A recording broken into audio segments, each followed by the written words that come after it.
Sammer Jabber. So I'm in the insurance field. I do life insurance and health insurance. It's really just learning, more about not only AI, but what AI can do for your ads, right? Because especially in the insurance business, you're not dealing with one state, you're dealing with 50 states, and you can be providing that service to everybody in the country.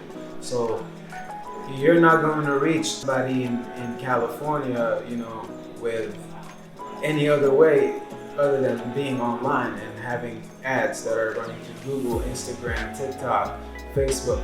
And if you don't have any experience in marketing, you're gonna have to pay somebody to do it for you. So the thing about AI is that it completely cuts out the middleman. If you really learn that skill and at least how to communicate what you need out of AI, that's gonna completely cut out whatever marketing service you're paying for.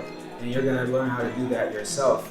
In a matter of an hour or two, you're gonna be able to build your whole campaign. And that's exactly what is being offered here educationally.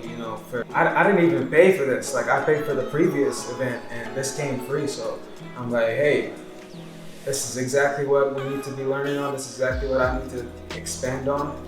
And you guys have been providing that, absolutely.